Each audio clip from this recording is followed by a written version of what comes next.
You know, the Department of Agriculture came up with their new updates on food guidelines. They had great advice this time. Many of us, especially those of us focused on prediabetes, diabetes, and the impact of sugar in the diet, were excited to see finally their science advisors said, look, sugar is too high. You need to decrease that sugar. There's a problem with that in the diet. They ignored their scientific advisors. Now, I've always been conflict avoidant. At least I tended to grow up that way. And I have to tell you, I don't know if it's because I'm getting old or because I've just seen the same thing over and over and over again, or if it's because of the death and destruction I see. You know, the news is spending so much time on ivermectin, and which we'll talk about a little bit later, and potential variants and more COVID stuff. And right now, today, on who's going to get the Senate majority. All of that's very important, and all of that's urgent. Meanwhile, more people are dying from bad nutrition than anything else. More lives are being ruined by bad nutrition than anything else. And yet another huge failure occurred here with the Department of Agriculture and the HHS and their dietary guidelines. It made a tiny blip on the radar screen. According to Mitchell S.V. Elkin, who's got a bunch of initials behind his name, president of the American Heart Association, we are disappointed. And I've got my arguments with the American Heart Association too in a bunch of areas. But here, I couldn't agree more. We are disappointed that the USDA, Department of Agriculture, and HHS, the Health and Human Services, did not accept all of the Dietary Guidelines Advisory Committee's science-based recommendations in the final guidelines for 2020. These are 5-year guidelines, including the recommendation to lower added sugar consumption to less than 6% of calories. By the way, what's the current average? It's over twice that. It's 10%. What's their recommendation? The average consumption is 13%, and their recommendation for 2020 is just get it down a little bit to 10%.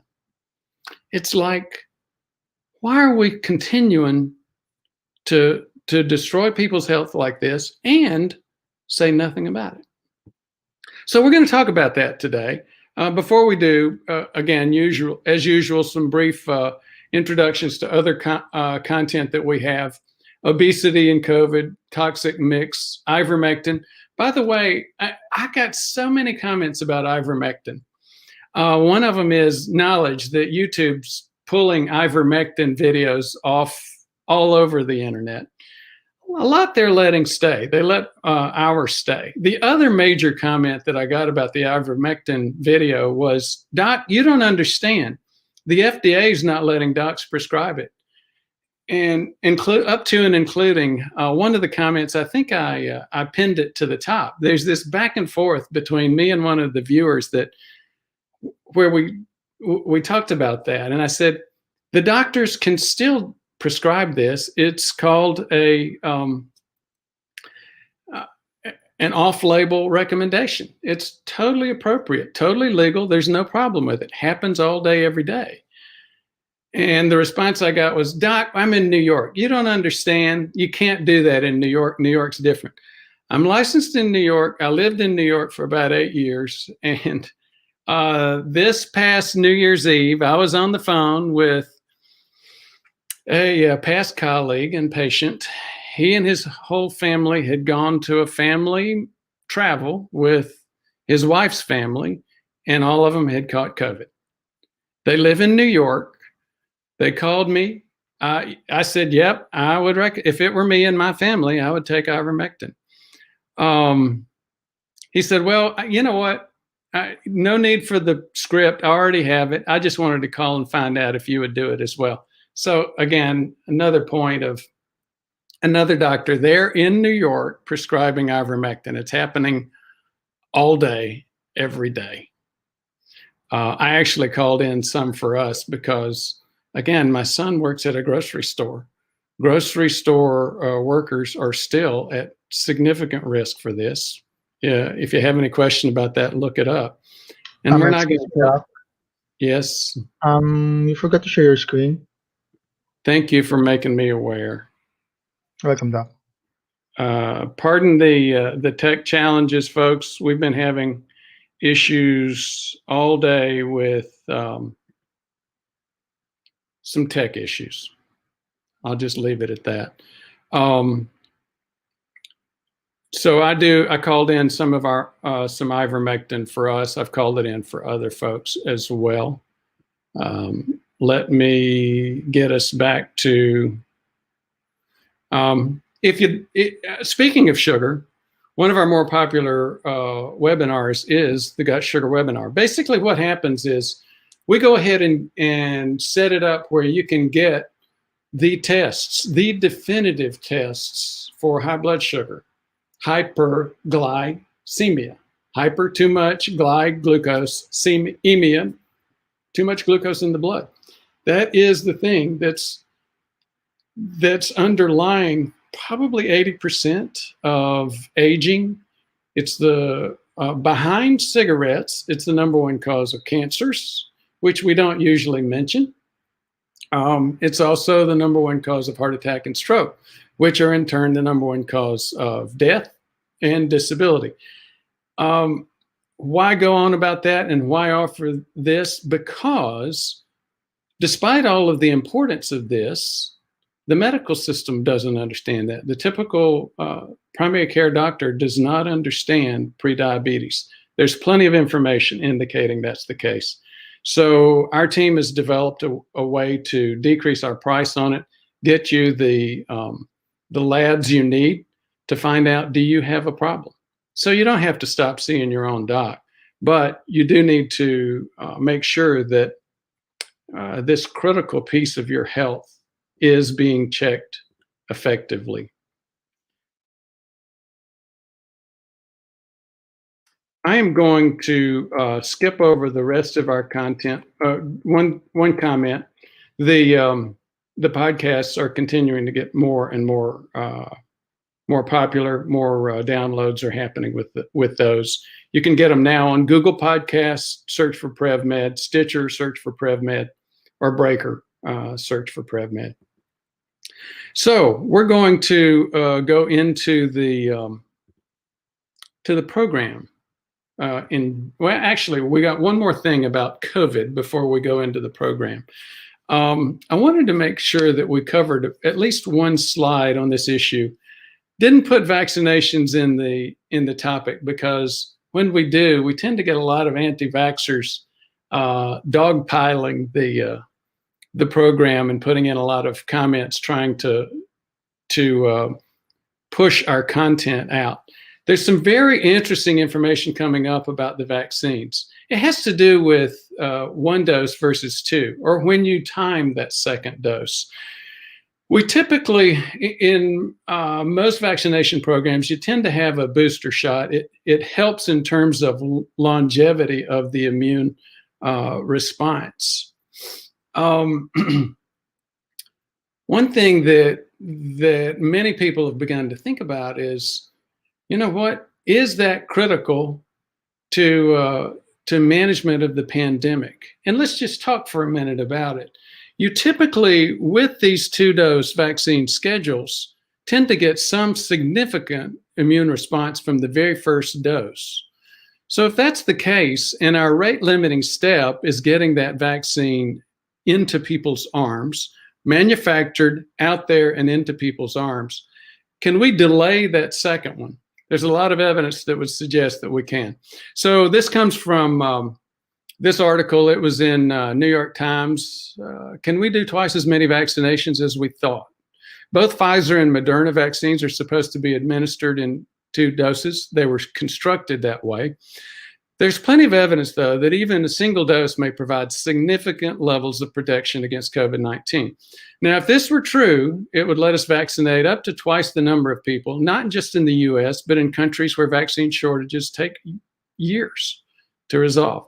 For both vaccines, the sharp drop in disease in the vaccination group started about 10 to 14 days after the first dose. And as you may remember, we talked about IgG, IgM, and some of the others. Day 14 to 21 was when IgG started kicking in, and day 7 to 14 was when IgM started kicking in. So you clearly start getting immune responses from antibodies that early. Now, as we know, with this virus, it's not so much the antibody, it's the memory associated with T cells. So is that an indicator that the memory is being developed by our immune system for our T cells? So for instance, Moderna reported the first dose to be 92.1% effective within 2 weeks after the first shot and before the second injection on the 28th day. Now, should we do a single dose? The data is suggestive. It's limited, though. Vaccine trials were designed to develop a 2-dose regimen, not to develop the 1-dose regimen. We still do a booster to solidify immune memory.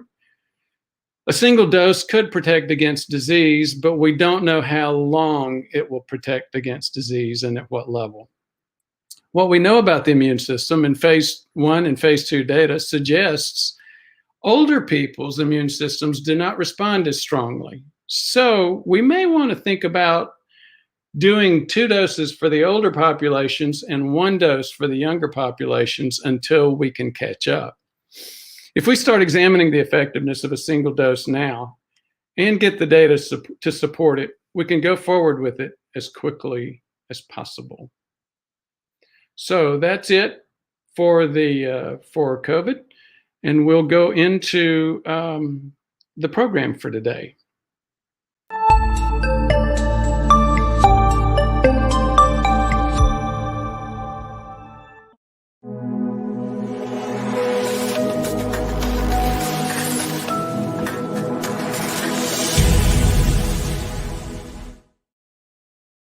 So as I said in my rant at the beginning of this YouTube Live, yes, COVID's very important. It actually finally took over from heart attacks as the #1 cause of death. About a month ago? Up until that time, heart attacks were still the #1 cause of death. So yes, COVID in and of itself, there's no question it's important. But I would still say it would take years, maybe even decades, to catch up with heart attack, stroke, atherosclerosis, dementia, and again, 80% of that, if you believe that 80% of that's caused by sugar problems, insulin resistance, insulin, then why are we continuing to ignore what we know in terms of diet? So on December 29th, 2020, the USDA, the Department of Agriculture, and HHS, the Health and Human Services, released the 2020 to 2025 Dietary Guidelines for Americans. The tagline, "Make every bite count."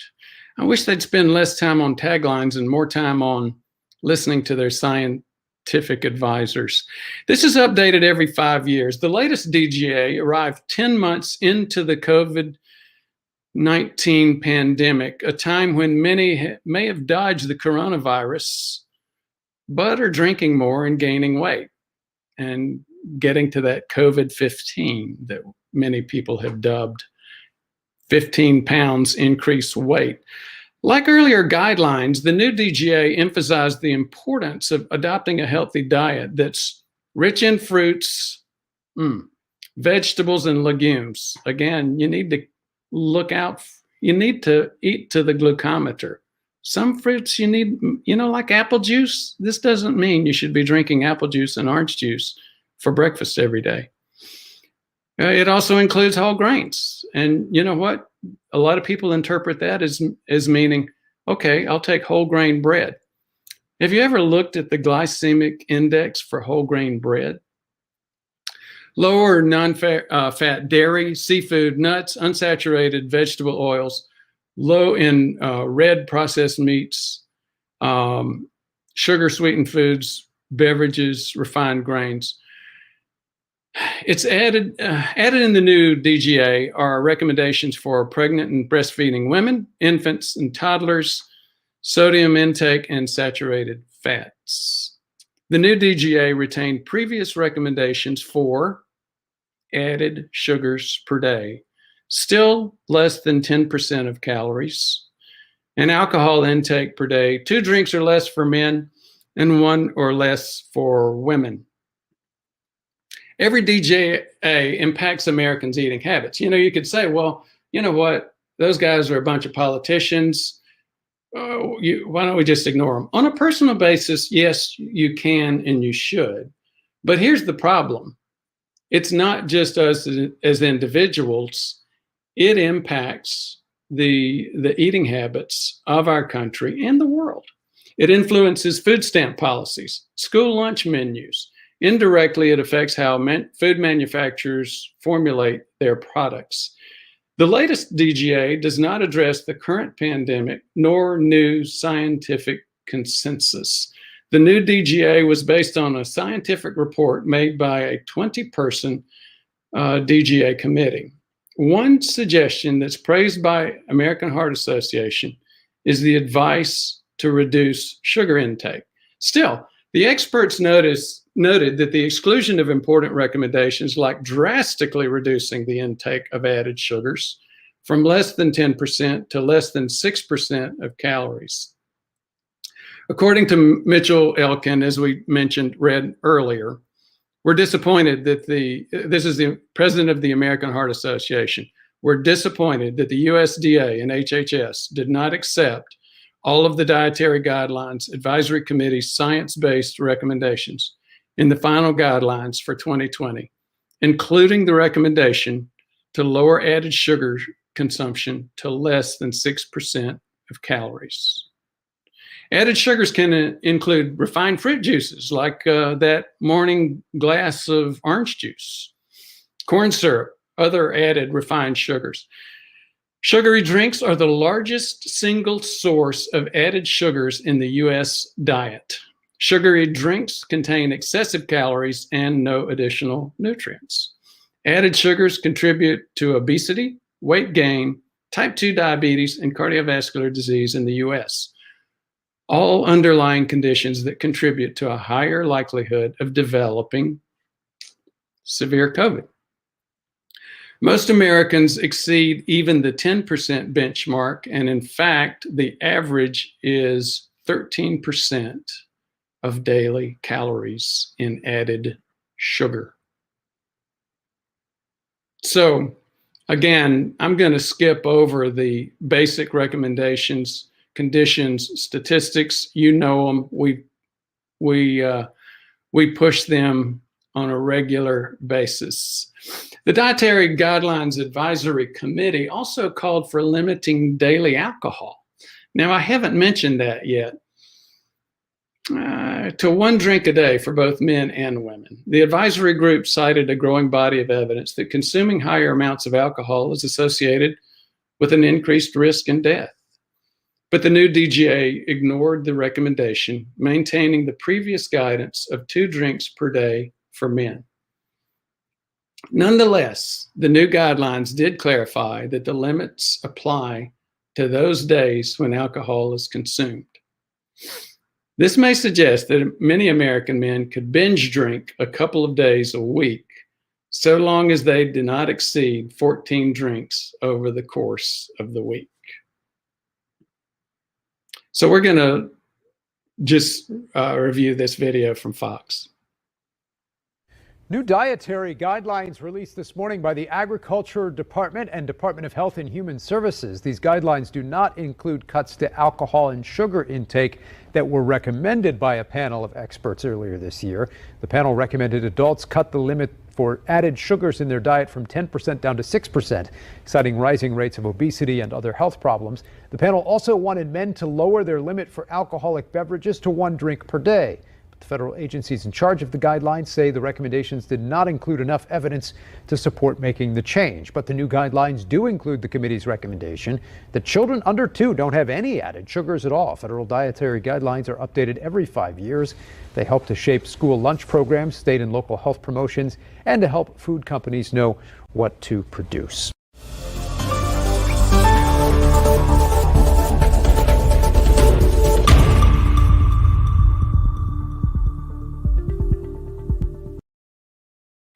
So we're going to go to our Q&A, and we'll bring on our friend and co-host, James West. For those of you who don't know James, James started his life in the financial industries, actually pivoted, over a decade ago into the healthcare space, developed and ran a leading laboratory in human genetics, pivoted again and went into managed care and value-based care, Medicare Advantage, setting up and running large systems for that. I see that my video has started lagging again. James, can you hear me in terms of my audio? I can, and we apologize. We have worked on, we cleaned up your RAM and some others that started last week, and it was fine. So through your presentation forward, it didn't misalign at all. So it's up until this point, it's worked swimmingly. So we'll just apologize and work through that and try to get that technical issue fixed before next week. Sounds good. So James, comments. You thought we were going to leave the alcohol alone, right? No, they that's the one part you and I agree with them on. You know, there's just no evidence to pull the beer away from us. Let's just not mess with that. I joked before. So the last few weeks we've used my wonderful, lovely Aunt Martha as a little bit of a fun character. She is on here. She is a wonderful lady, and we picked on her a little bit. But I told him, we were talking about the setup where I would put my camera, and I said, well, I could put my liquor cabinet behind me, but and to discuss this, but I said, I don't want my family. They all think I don't drink, so I can't do that, because she would come, whoop on me a little bit if she found that out.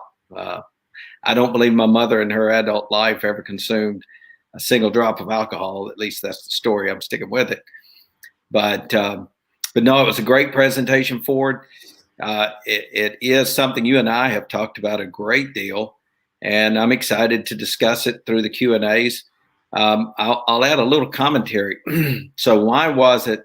So I bring in and touch into politics every once in a while, and it's not that we have a particular slant. We're just pointing out the influence that politics, unfortunately, is having in so many parts of our lives. In the COVID rollout of the vaccines, and it's so politically intertwined that it's unfortunate, because I think it negatively impacts the better care.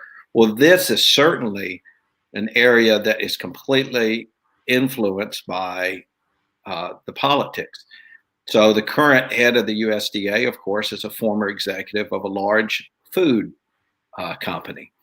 And we can't escape the fact that both the FDA and the USDA are heavily influenced by whether it's the pharmaceutical industry or the food industry, drives a lot of their decision processes. A lot of those people that are serving in those roles are previous executives.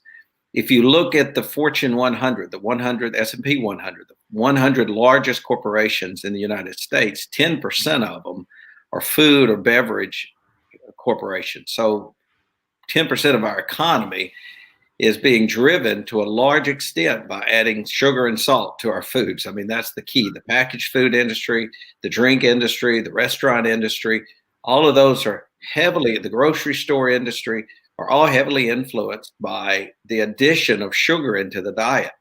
And as their bottom lines have increased, our bottoms have increased. And so you can't escape that when they said, well, there's just no evidence, there was tons of evidence submitted by this committee that recommended it's almost prima facie impossible to keep a straight face to say, well, there's not a lot of evidence that cutting sugar back in adults will really influence their health that much. I mean, it's just one of those comments that you just stare at and go, I misheard what you just said, because it's ridiculous. Of course it would. And it is driving insulin resistance is high. It's driving diabetes. It's driving the obesity, the heart attacks, the strokes, the dementias that is in our healthcare system. And the battles that we fought when we ran a healthcare system and we looked at cost and we tried to drive cost, it was not, as people would think, trying to deny claims. We actually, in a healthcare system, tried to get people to the physician more. It was just the opposite. Healthcare plans want you and your doctor. They want you to run a test. They want you to, on the whole, do all the things that we're recommending you do. We want you there. We want you to get care. It was dealing with these metabolic diseases having mostly to do with weight that are driving the healthcare crisis that we're facing today. And for the USDA to make this decision may not seem like a major, but it just was a light that was shined on the fact that the food industry is driving this decision process significantly. It's a great point. I got Jason Fung's new book, The Cancer Code. Right. And it's very interesting. You and I talk about a lot of our stuff is too technical, too geeky, getting into things like mTOR and insulin and the impact of insulin on inflammation. It's very interesting. He does a good job of dealing with both of those issues. And he makes a very good point that it's all about insulin. And it makes you wonder if these guys in the committees have ever read any of this information, have ever, what are they doing in terms of their scientists? Well, ask their scientists. They're obviously not listening. So true. So let me read a couple of comments. John Tocho, well, let me see. Bart Robinson, good morning. Happy New Year. John Tocho, you're so right. Nutrition, what we eat and that we move are extremely important. It would be easy to issue guidelines that matter to everyone and are critical to health. Okay, off my soapbox too. Is this your Martha Reich? Is that your aunt? Aunt Martha is on. Hello, Aunt Martha. How you doing? So she's got a great comment about ivermectin. So she said, I've taken 2 dosages of ivermectin horse paste. I feel fine, except I'll keep wanting to rub my backside on a fence post. The other thing that I got a lot of grief about in terms of feedback was, Doc, you made this nasty comment about ivermectin for horses. Ivermectin is ivermectin. Unless you're Aunt Martha, it's not gonna make you want to scratch your backside on a fence post. However, the point was, do we really want to have people wholesale going to a veterinary medicine store, picking up medicine and trying to figure out, okay, well, my horse weighs 1,500 pounds. I weigh 150. What should I do? Maybe just divide that by 10. Hey, by the way, while we're on that, Ford, I meant to tell you, so one of the country physicians that I know, a great guy, great physician, he called me this week and had a conversation about ivermectin, and he made a great point that the Amish are using ivermectin based on, in his based on the difference of how to treat. So there's one scale based for hogs, for swine, and there's another for horse, and they differ. And so there's a lot of people that were reading and saying they're going to base their dosage on what the swine do, while others were basing it on the horse. And that's the reason if you need ivermectin, you need to see a physician and let the physician build it based on the FLLC guidelines on human weight as should be prescribed, not on the, as people seem to be doing based on what they read on the tube from the veterinary clinic. Because you may be a pig, you may be a horse, but you should be a human. It should be based on what a physician actually tells you. So true. And that was my point. Obviously, we're all challenged in terms of communication. We talked about that earlier today as well. James, my tech is going from bad to worse. Everything's frozen over here. You're going to have to take over and read the comments. Right. Well, we have a couple of chuckles and laughs about good Aunt Martha. The backing up to a fence post, by the way, is a family trait. Really has nothing to do with ivermectin. And then she also made a point about going to the physician and asking for a Libra sensor to start tracking it, but that Medicare is unlikely to pay for it unless you are an uncontrolled patient with diabetes. That's true. You can email us, and Ford and I can talk to you privately. Anyone that's interested in maybe tracking that, you can get a Libre. They're less than $50, and there's other options as well for continuous glucose monitors to track that. And you just have to pay out of pocket. And I think it's certainly worth paying out of pocket if your insurance carrier doesn't cover it, in order to get that prescription and then to track your blood sugar levels based on your lifestyle. If I can speak to that, that's another area where I do have a major conflict with the FDA. I can't imagine why the FDA wanted to make these things prescription only. Right. It's like, again, when they did that, they made a decision that, you know what, the rest of the world, unless you can get a prescription from a doctor, in other words, find a doctor that knows the value of this and then convince him or her to write a script for it. Unless you can accomplish those two things, you're doomed to continue to go through life without a dashboard, without any indicator of one of the most important drivers of health. Exactly.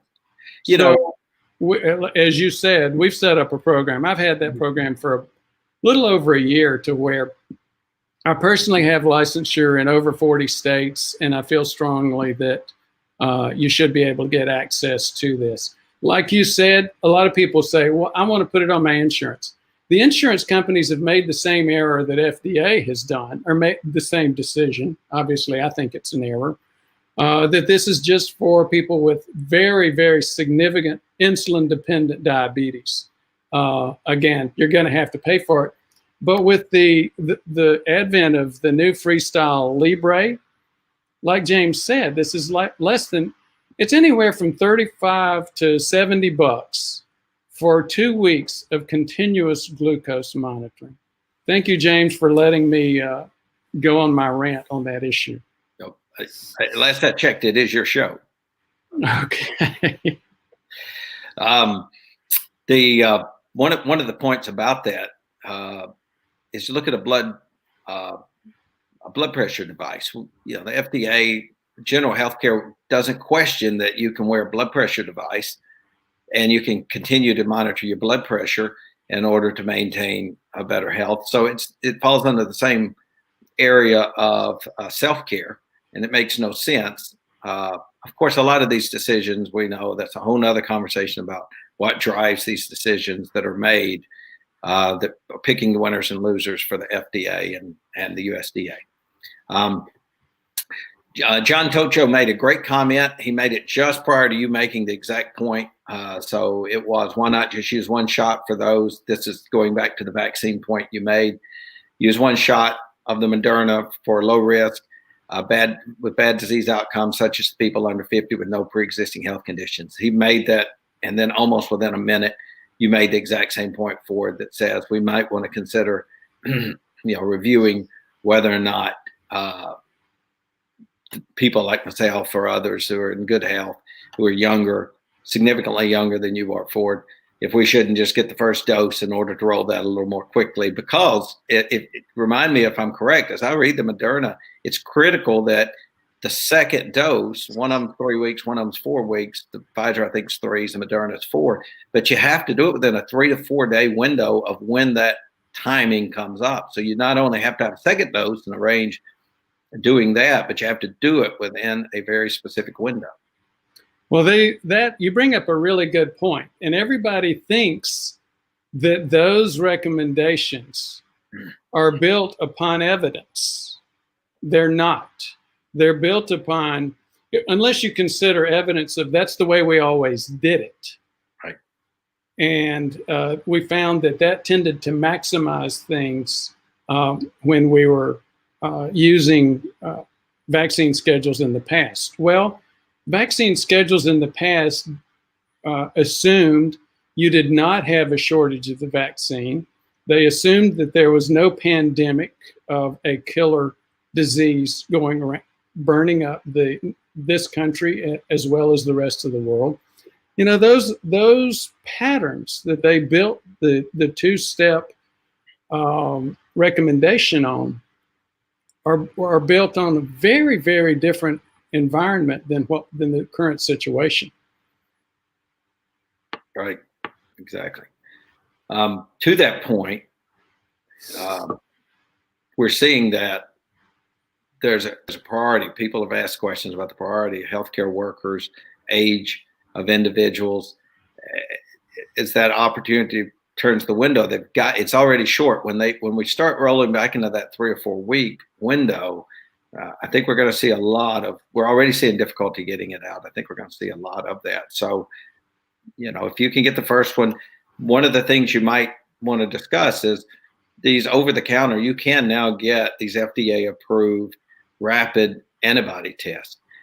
So you maybe find one of those after 2 weeks, see if IgM, IgG are showing up. Now, we know that the T-cell memory is probably the critical piece to that. However, I think I'm right when I say if you don't show IgM, IgG antibody response, you certainly probably won't have T-cell memory. It doesn't necessarily answer the T-cell memory is there, but if I understand it correctly, if you're not producing an antibody, your T-cells won't remember it. So I think it may be something to consider if you get your first shot, just out of abundance of caution, go find one of these inexpensive antibody tests, either from your lab or pharmacy that we can find it, and look and see if after 14 days you're producing an IgM and after 21 to 28 days you're producing an IgG. Any thoughts about that? I do have thoughts. You know, as I mentioned before, there does clearly appear to be some marker that your immune system has latched on to something if you're starting to see an antibody, whether it's IgM or IgG. Does the opposite hold true? That if you don't see that antibody, does it show for sure that your immune system hasn't picked up on that? I don't know. I haven't really seen evidence on it. Right. I would agree, though. We're not testing enough. We're not vaccinating enough. And I know the vaccine haters can jump on that comment. I know that there is a test before the FDA or process protocol. Part of that right now, the FDA has not agreed to what the quantitative protective amount of antibody is. So there is discussions behind the scenes where they're telling the laboratory world, well, you can do red, green, and yellow. You can say, once you do an antibody test, let's say you have 300 parts or 600 parts, whatever that is. We determined it with SARS back in 2009 and 2012, but they haven't determined that level for COVID. But yet they said on your lab reports, when you report, you can report semi-quantitatively, red, green, yellow, but yet they haven't decided yet within the FDA, well, where's the break point for red, green, or yellow? So hopefully very soon, I hear maybe by the end of the month, will be a combo test that you could order that will be in the market, that you get an instant rapid test, which would tell you have an IgM or IgG or none at all. And then with that, you would send a serum separation card, like an ADX100 back in. Then they would give you a quantitative, how much protection does it seem you have? And hopefully by that time, the FDA can say 300 is still red, so that people cannot adjust their behavior. The risk is that, will people change their behavior and become less cautious with masks or behaviors if they're at risk, thinking because they had a vaccine that they're immune and their system it wouldn't be compromised. So that should be something by February maybe we'll see in the marketplace. Well, it's been a long time coming. Speaking on a personal individual basis, one of the reasons that I pushed for the I'm Aware relationship was the ability to get all types of testing at home. As we got up and rolling with them, we found out that they did have some COVID testing, but then we found out that's not quite really at home, right? It's not at home yet, but I understand there is very soon. FDA has approved a couple of these, and it's just a matter of getting those in the supply chain. So that's one of them that you're referring to. That by what, early February or late February? Yesterday, my conversation wasn't with I'm Aware, but the supplier to I'm Aware, the lab out of New Orleans. They were thinking they'd have their product FDA approved, hopefully by January. They're in daily conversations, they were saying. And then they would take that, they wouldn't be the distributor. They'd use a company like I'm Aware to provide the distribution to home use from there. So that's what the calendar they're telling us the calendar is I'm doing that homework in the backside. Another reason to see if we could get Dr. Vigorist on to get some update on some of these tests. Yep. I had a extensive conversation with him this week about that. So hopefully maybe next week we can get him on and give us an update. So there's a great comment. I can't, because of the tech, I'm not able to click on it let's see if it works this time. There you go. Work. Vagabond Sojourner. Doc, have you ever had a patient do everything right?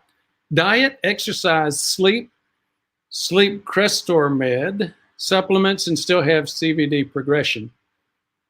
The answer is yes. I was one of those patients. I see it all day, every day. Well, not all day, every day, but at least a third of my patients come to me saying, you know what, I'm doing everything I need to be doing. My doc tells me I'm fine, yet I'm continuing to get progression. And it's really not quite so much an issue of they're doing everything they need to be doing and it's still progressing. They are not aware of some of the things that they're not doing. So, for example, one of the most common reasons to come see me is an increase in calcium score. This situation is the most common example of what I see, Vagabond. People will come to me. They'll continue to get an increase in calcium score. They'll tell me, I'm doing everything right, and I don't have a blood sugar problem. Well, what they've been doing is testing fasting glucose and sometimes even hemoglobin A1C. But they've not done an OGTT, an oral glucose tolerance test. They've not measured their insulin in response to a meal, a challenge. And what's going on is they're getting significant increases in blood sugar and or insulin every time they eat. They don't know it. Their doctor doesn't know it. And that's still driving inflammation. It's driving plaque development. It's driving increase in calcium score. So yeah, I see that all the time, Vagabond. But the question is usually, are you looking at the right indicators? And usually the answer is no, didn't look. Didn't know that we should look. I'm stuck again, James. Right. It's my BJJ says not enough evidence for them to accept the panel's recommendation on sugar intake, ? That's enough to make someone a full-blown conspiracy theorist. Where's my tin hat? Good to see you again, BJJ. He is, or she is often on this YouTube Live. We appreciate all our regular watchers. In this particular case, I don't think it's a far stretch to consider it. Here's the conspiracy. It's the business facts that the industry, the food industry, influences, just like the pharmaceutical industry influences the FDA. If you look at those people that make up those organizations, they, they're consultants and board members across the channels, and they have conflicts, and they're humans, and so they watch out for where their bread is buttered. Pardon the pun. And so I think that's the whole point we're making is evidence-based medicine is not always evidence to what's best for the patient. So we've learned that in healthcare, unfortunately, many times over. Bruno Brehand says, if you do everything right, can you still have 2 drinks 3 to 4 days a week? That's a question I'll pitch back to you, Ford. If I do everything else right, can I still be a drunk?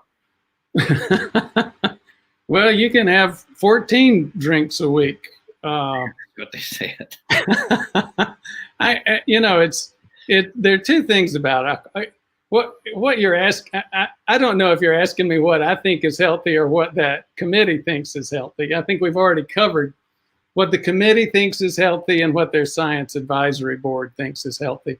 I would tend to agree with the science advisory board. There are 2 things involving alcohol. The first one is so much alcohol involves sugar. So, for example, the sweet wines, the cocktails with orange juice or pineapple juice, just all kinds of sweeteners in them. Beer is liquefied fermented bread. So plenty of carbs in so much of the alcohols that we use. So the first step is make sure that you're not drinking a lot of carbs with your alcohol and turning it into one of those drinks that we talked about in the program. So I really don't have too much of a problem with that part. Here's where my problem comes in.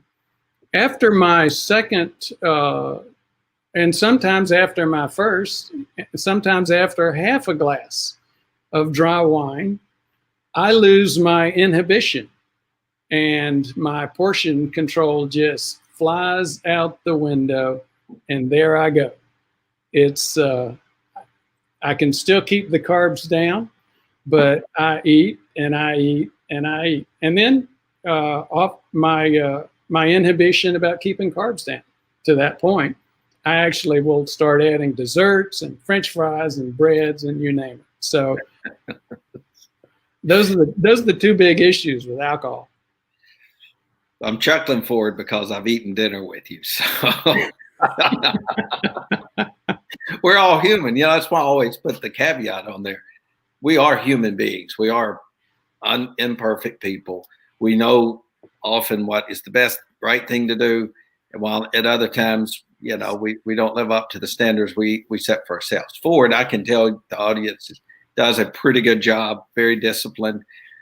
But together, we might have had more than one dinner where we've, that may be there may have been a piece of cake involved at the end of it. And but you know what? You get back off the wagon and, go exercise, go work out, go, do better the next day and turn it around.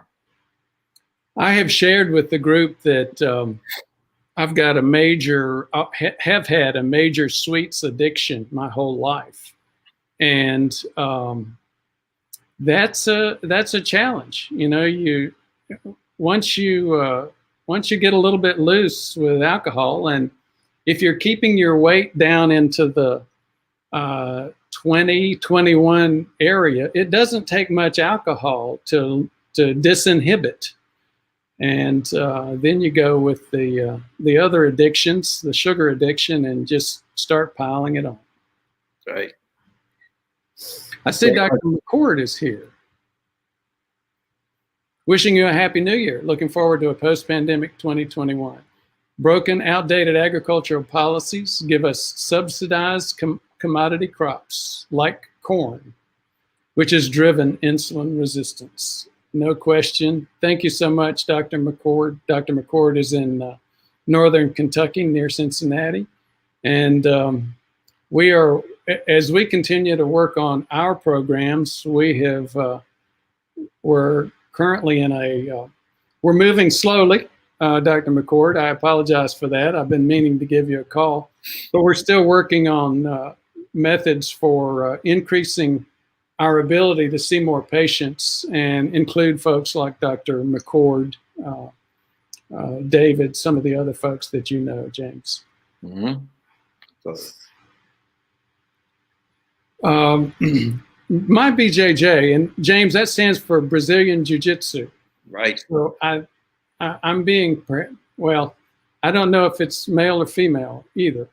But anyhow, and I can't get his comment to come up, but he had a good point. He was talking to Vagabond Sojourner, and he said, you know, Vagabond Sojourner's comment was the one about doing everything right, but continuing to get progression. He mentions LP(a). Have you had your LP(a) checked? This could cause cardiovascular disease for someone who does everything right, and more often than not, overlooked by doctors. Yep. My BJJ has shared with the group that he's got an LP(a) challenge in his family. He's met with a lawyer, and they're working on an LP(a) group. They've also worked to try to get LabCorp to start providing more LP(a) testing. You're exactly right, BJJ. Here's what I tend to see. People coming to me thinking they're doing everything right, still having progression. 80% of that is they didn't know what to look for in terms of blood glucose and blood insulin. Of the remaining 20%, it tends to be one of two other things. One of them is LP(a). The other is a thing called familial hypercholesterolemia, and that gets into a whole complicated area, which I'm not going to take everybody's time to get into today.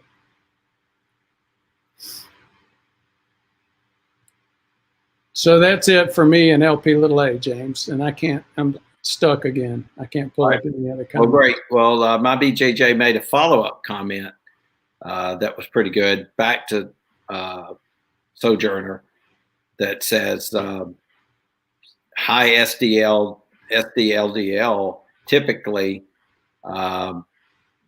with insulin resistance.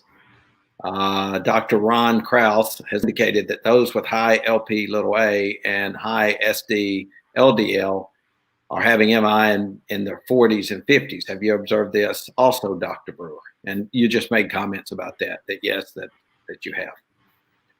Yes. Right. So I tend to ignore LDL for the most part. And I've got, given what I do, you might imagine I've got a lot of folks with FH, familial hypercholesterolemia, in my practice. You don't see as much of a problem with LDL as your typical doctor thinks. You know, 95% plus of the American primary care, internal medicine, cardiology specialties tend to think that it's all the level of LDL in the blood. And that comes from the old, oh gosh, I'm blanking on it. I was reading about that earlier this morning. Who was the guy that took away that started the whole guidelines back in the 60s and 50s, did the 6 countries study, came up with the thing that it's all about fat in the diet. You know, we went down a, 70-year bunny hole of thinking that cholesterol in the diet was causing the problem. That's the reason for that error is pretty obvious. You do an autopsy on people that have a heart attack, they have a lot of plaque. You go in and you analyze the plaque in their artery walls, and it's mostly LDL. So if that's what's causing it, then you can assume that it's too much LDL in the blood and too much LDL in the diet. You know, you remember that comment? It was, who was it? Not Wiley Post. The fellow that had the Post cereal. I think he was the one that said, "You are what you eat." So this assumption was built that if we've got a lot of cholesterol in our artery wall and we've got it in our bloodstream and it's coming from our diet, it took decades for us to recognize, you know what, egg yolks are not killing people. Cholesterol in the diet is not killing people. We make more cholesterol than we eat. We still have not gotten over, for the most part, that assumption that cholesterol levels in the blood are driving this process. I can say from the number of FH, familial hypercholesterol patients that I have, that it's an issue, but it's not nearly the issue that most docs think it is. It's not nearly the issue that blood sugar and insulin are. Right. Well, great comments. As we jump down, Kevin McCord says, possible fix for big industrial agriculture, less Warren Buffett, more Wendell Berry. Great comment. Aunt Martha comments on her husband, Daryl, was a diabetic but was not taking a medication script for it. Nurse practitioner gave him a script for metformin and hoping now that the Libre sensor will be approved. I'll let you comment on metformin. I know you have entire episodes, YouTube videos around metformin and your thoughts around it. That's enough. You know, I think I must be in a bad mood today, or we're tripping into every topic that I'm emotional about. I would also disagree with FDA on metformin. At this point in time, I think it would be smarter to make metformin over the counter and put aspirin as a prescription drug. Right. And I wouldn't put aspirin as a prescription drug. I would just take metformin over the counter. Right. And it's I'll just make a few comments going down that bunny hole. A lot of people have realized they can lose weight with metformin. We've done several videos on that. A lot of people ask, how does metformin work? There are some things that we do know about metformin. For example, it decreases the liver's ability to make glucose and dump it into our blood sugar. Most doctors that use it think that that's how it works. That may not be all.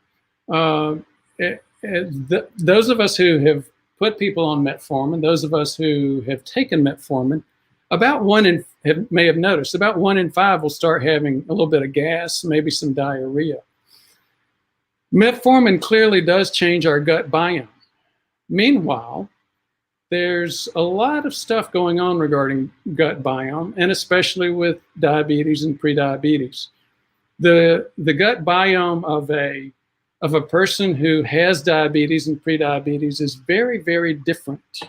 It tends to have fewer species and different types of species of bacteria in the gut. Guess what? Metformin tends to take that gut biome from that pre-diabetic type of gut biome to more of the non-diabetic biome. One last comment I'll make about metformin. If you've seen we've got a couple of videos on a study called TAME, Targeting Aging with Metformin. And again, it was not a study that was developed by the principal investigator Nir Barzilai at Einstein. It was developed by the physicians, the gerontologists in the National Institute of Aging. What they said is, you know what? We know that the majority of aging, quote, normal aging, end quote, is really insulin resistance, hyperinsulinemia, hyperglycemia, too much sugar, too much insulin in the blood. We also know that we've got a very, very safe medication that impacts that. Why don't we just put metformin in the water? That's really what the TAME study is all about. TAME stands for Targeting Aging with Metformin. And basically what they were doing is The control group was taking metformin. No knowledge of whether they were classically pre-diabetic or not. If you start looking the way we do, we would say it's because most of them had prediabetes. They just didn't know to look for it. That study was delayed for years. Why? Because the NIH, the funding agency, had a law that said, a regulation that said, we have to fund for diseases, not for natural processes, and aging is a natural process. So they had to go through years of debate over whether or not aging is a natural process or a disease. Bottom line is, a lot of people ended up taking metformin to increase their longevity, stop that aging process. So just a brief comment about our response, and then I'll leave it alone. So we've done like we do with Freestyle Libre. We have a program where we feel very strongly that we need to make metformin available to people whose doctors don't understand the importance and the value of a metformin prescription. Very good. I'll keep reading these. No, we've crossed over the hour mark, so I'll move through some of these questions with you quickly, Ford. Danny Smith says, I haven't taken a flu shot for 10 years. I'm debating on taking this COVID shot. Any comment on that? Say that again? Danny Smith says, I haven't taken a flu shot in 10 years, and he is debating to take the COVID shot. I assume that's the vaccine. Yep. I'm not sure what I appreciate him sharing that with us. I certainly wouldn't recommend that. I have a young family member who has plenty of reasons to not take the vaccine. For example, a very significant nut allergy, anaphylactic type of allergies. And I'm still recommending, please get the vaccine and get it as soon as you can. Just take your EpiPen with you when you go to get the vaccine. Excellent. Amir Al-Gaira says, hi, I'm from Germany. Hello back. Douglas D says, a vaccine is a matter of personal choice. I don't get down on anyone for what they do as long as it's not hurting anybody. But that's just me. Comment. Yeah. Then my BJJ has another comment. If one had COVID, can re-exposure a few months after recovery serve as a booster shot of sorts, assuming antibodies are still at a high level? To be clear, I'm not suggesting anyone try this. So it's in the form of a question. Yeah, that happens with any disease. You get exposure again, and whether that's exposure to the natural whole infectious agent or just exposure to a part of that agent. In this case, in vaccines, it's usually a part of the shell. That's what the flu vaccine is. Either way, what you're doing is you're reminding your immune system that this is what this looks like. It's a foreign object. It's bad for you. Be ready for it in case it comes around. So it's like a reinfection is like a booster shot. Right. I think it's a good point. Douglas D says, I was exposed to COVID by the director of a nursing home, and she was apologizing. I'm like, no problem. I did some breath work and went straight to the cold. All right. David Hansen comments, in the UK, they decided to do a second dose after 3 or 4 months. Douglas D also has comments. She spent a week and a half in the hospital. I felt like a headache coming on, and like when you feel like when you're getting sick in your eyes.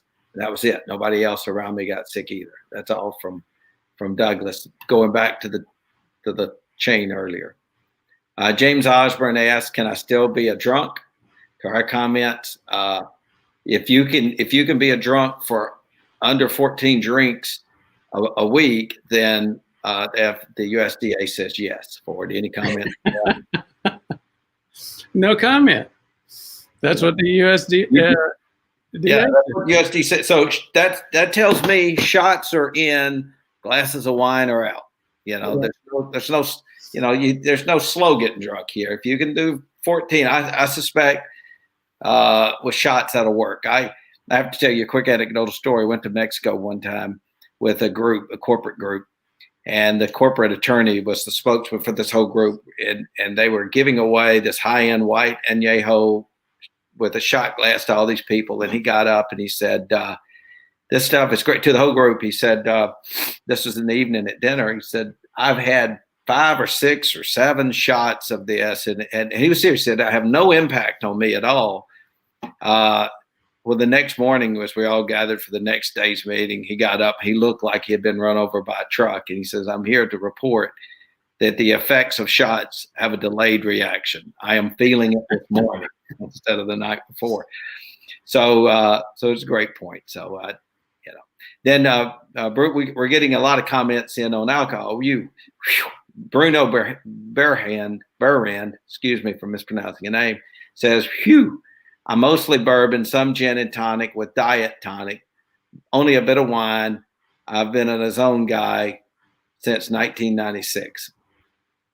Douglas D. Alcohol is a good topic for me. Last night is the first time I slept without alcohol in a long time. I was drinking a lot. Took me 4 days of slowly tapering down and taking the right nutrients. Well, good. Good for you. Muhammad Eid says, I'm guilty of gluttony. Maybe there's been a lot of that going around, So true. James Cantor, but Ford and I will tell you, we're only guilty of gluttony at mealtime. It's not something we do all the time. James Cantor, we limit it just to those times. James Cantor says, thank you for your video. My diabetes is better controlled. In December, my HbA1c was 5.4. Good for you, James.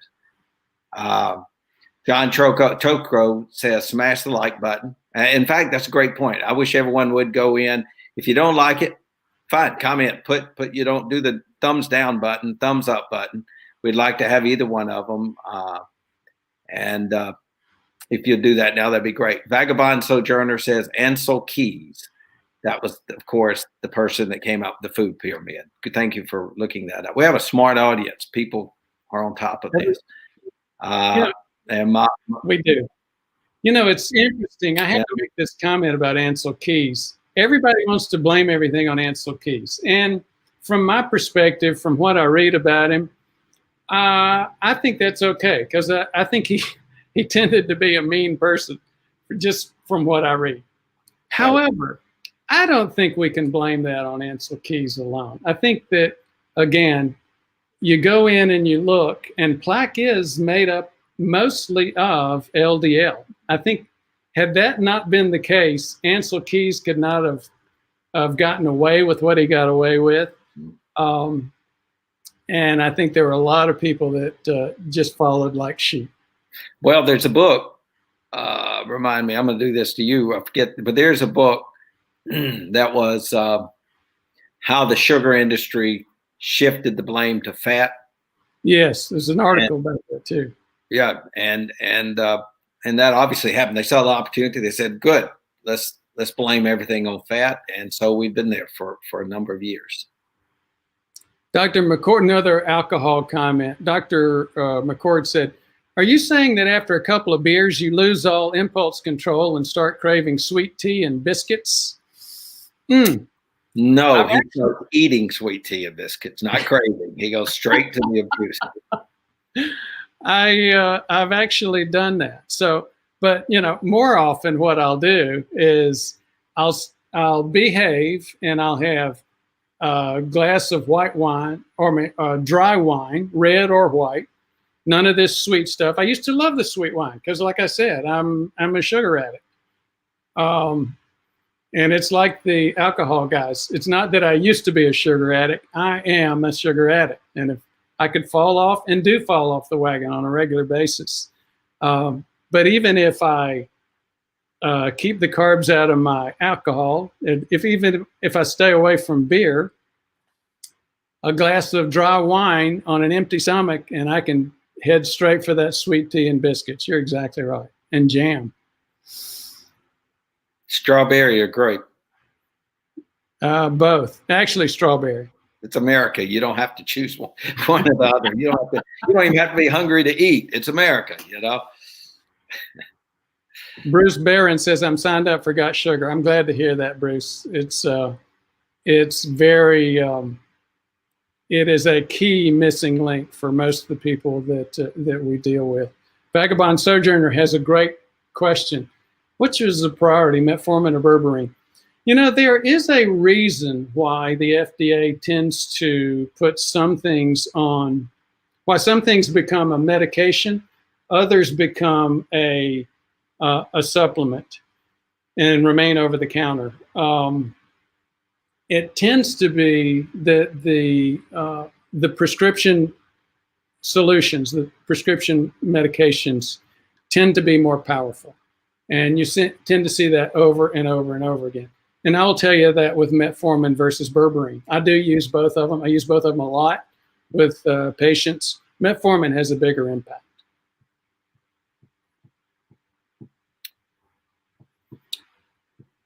Well, I think that's it, James. No, you have one more. You have a comment from Bruno, a couple of them. He says, I'm betting I'm somewhat hyperinsulinemic, but have gone to a 10/14 hour fast with 1,500 calories a day.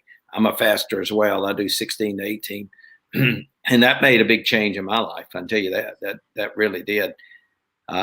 He says, what should I do next? Sorry for hogging the board. Nope, you're great, Bruno. These are great comments. So what would you recommend if a person goes to the fast and they cut the calories down, and if they cut out of those calories they are taking, if they take out the empty carb calories, what else would you recommend for it? Let me interrupt and say, I'd recommend you sign up for a bunch of your courses and you learn a whole lot, but I'll hand it back over to you. Well, there is a good point behind that. It's not all just carbs and calories, but those two things together are huge. Like we talked about before, there are other things like LP(a). There's other things like sleep and some things like that. One thing I would tell you, though, regarding nutrition is a video that John Lorscheider and I once made. It had to do with what we called stealth carbs. I get this all the time. I'm not eating a lot of carbs, and the ones that I eat are really healthy. Yeah, I have oatmeal for breakfast. And yeah, I have sandwiches, but I have them on whole wheat bread. Yeah, just take a hard look at that. Another thing that you'll find if you do a stint on a Freestyle Libre, a lot of folks will find that there are some legumes that do cause major problems. Lentils being notorious for this. Most people assume that lentils are not a problem. Some people can eat lentils and it just blows their sugar right out the roof. So, well, you know why for it? I'm a country guy. You're a country boy. People don't know it. You grew up in rural South Carolina. Yeah. The beans. So my favorite food not my second favorite. My favorite food is some form of pinto beans, and it's not just the pinto beans. I like pinto beans with a cold glass of milk, with onions, and then I'll mix in some chow chow. Well, the chow chow is full of sugar and full of sweet items, and then some cornbread. And everyone knows good cornbread is acorn, some sugar mixed in. So by the time I drink the milk, eat the cornbread, and put all the chow chow on top of it, I scratch my head and go, don't know why these beans are making my blood sugar so high. Yet another version of stealth carbs. Exactly. So my BJJ says, I've also got a sweet tooth. Lily's keto chocolate chips have been a big help when I get that sugar craving. They're made with stevia. Another thing one of the biggest things that's helped me, I've used sugar substitutes my whole life. Yes, throw rocks. I'll get a lot of haters about that. The bottom line is sugar substitutes, I'm convinced, are still far healthier than the sugar itself and the carbs themselves. I've had huge success, more success than anything else with Gymnema sylvestre. When I mention that, people ask me how I supplement with it. I get one of these big bags of powdered Gymnema, and I put it in a no-calorie smoothie that I have every day. I also take a couple of capsules with Gymnema in it, and just that continued process clearly makes a difference. One way you can find out is to get some of that powdered Gymnema, or get a Gymnema capsule, break it in your mouth. It tastes awful, but drink a little Diet Coke before you break that in your mouth, and then drink some afterwards. The difference is dramatic. Gymnema was discovered by the Ayurvedics, hundreds of years ago, and the term Gymnema means sugar destroyer. What it does is the molecules in Gymnema are similar enough to sugar molecules such that they actually replace sugar on the palate, the back of the tongue, where you tend to get more of that sweet taste. It also even does it in your gut and in your bloodstream. So interesting thing. If you haven't checked out Gymnema, check it out. Yeah, and don't make the mistake I did is when you said Gymnema, I went out and bought a lot of Aunt Jemima and just drank it straight. That ended up not being the right thing to do. Just make sure you spell it correctly when you get it. I guess you get an E for effort. It's been a great day. As John Tocho mentioned, every day is a struggle. I appreciate the interest. Anything else we need to cover, James? We're looking forward to the next few weeks. We're going to talk about the Libre a lot in the coming weeks, and the continuous glucose monitor. We're waiting until we can maybe have some solutions to get it. We think with the interest, we will. We're working on a relationship for that, and people continue to be interested in COVID. A lot of conversation still around that. Thank you for your comments. Thank you for being on. Mark it in your calendars. Share it with people on Facebook and YouTube, and we look forward to next week. I apologize, but I have one more comment. Mahmoud Aid shared with us his lipid results, his cholesterol test results. I wanted to just mention that very quickly. Mm-hmm. Cholesterol 271, LDL 169. I'm not, most docs would focus straight on that. I focus on something else though. HDL is 56 and triglycerides is 231. In other words, that if you put triglycerides over HDL, that ratio is what? Almost 5. Anytime you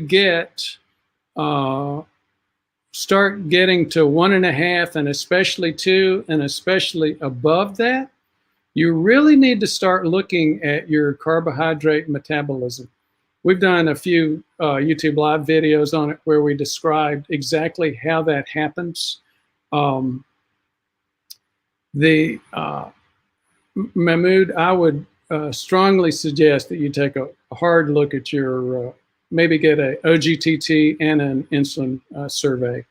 As we've mentioned, we've got a sale on that activity. You can do that with us. You can do that several different ways. However you do it, I would do that. Anybody that has that kind of ratio, I would want to take a look. Thank you so much. Ford, can you spell? I don't know how the spelling of Gymnema off the top of my head. Do you mind doing your best run at it? Some of the listeners look it up. GYM is M as in Mary, N as in Nancy, EMA. Okay. Gym, GYM, NEMA, NEMA. And I am putting it on the thing below. All right, great. Thank you again, Ford, for a great job today, and look forward to next week. Thank you much. Bye-bye.